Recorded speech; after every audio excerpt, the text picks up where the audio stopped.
Our Lord, you have not created us without meaning and purpose. Limitless are you in your subtle glory. Surah 3, Ayah 191. It is essential to know what happiness is, to be happy, and to know how to be happy. Our Prophet said to know God is to know yourself. What does this mean exactly? What does God want you to know about yourself? Well, I believe one of the most important things He wants you to know about yourselves is that you have a purpose. When you have awareness of this, you can create goals that align with the very reason you have been created. And when you know your talents and attributes, you can adjust your actions that are best suited to yourself. If you do not know yourself and your purpose, it is as if you have been carried off to some foreign land that you do not know. It is not too much to say that someone who does not know why they were created will not know what it means to be happy. They will only take pleasure in worldly desires, fleeting things that shall eventually disappear and leave you empty inside. There was a study done on what will make you happy. 80% of millennials chose money, and 50% chose fame. If this is what our future generation believes, there will certainly be problems that will arise in how our society thinks. If you want to be on the correct path, the path that Allah has paved for you, you must be able to discern right from wrong and the wicked from the divine. You must know your purpose. What you must also know are to make relationships with people who have also found the key to the sanctuary that is our heart. It is known that people who have quality relations within family, friends, and their community are much happier than those who do not. The key word here is quality. And remember the day the unjust one shall bite his hand, saying, "Oh, would that I had taken such a way with the messenger. Oh, woe is me. Would that I had not taken such a one for a friend. Certainly he led me astray from the reminder after it had come to me.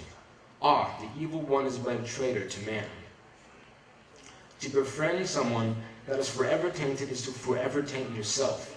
There was a study done, a 75-year study in 1938 that analyzed the lives of over 700 men. These dedicated researchers would periodically look into the lives of two groups of men. One group belonged to sophomores at Harvard College, and the other group belonged to men in Boston's poorest neighborhoods. Regardless of background, there's one thing that stood out in the people who were reported as happier, and it was quality relationships. And in these quality relationships, the quality that stood out was compromise. It is the fact that having this selfless characteristic will greatly help your relationships.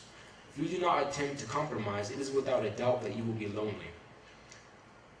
Is stubbornness and pride not one of the lowest things looked down upon in Islam? The candidates in this product who reported that they were lonely were in much worse conditions than those who weren't. They were both physically and mentally depressed in their daily lives. Believers should be guardians of one another. If your friendship looks like this, then you will certainly have scenes of epic beauty and grace.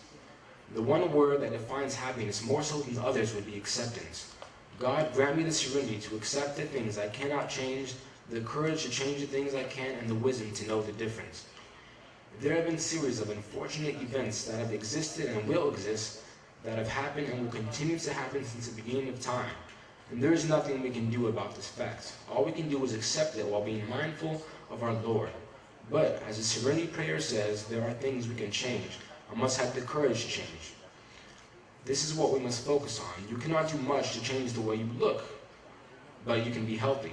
You cannot change the fact that you were born into poverty, but there is no rule that says you are destined by it. The true believers are the ones who, when inflicted by hardships, stay patient, accept it, and move on. To be happy, if anything, is to simply love Allah. There will be times of joy and delight, but also grief and sorrow. However, if you have the love of Allah, the grief and sorrow will not overwhelm and consume you. Allah will not give you more than you can handle.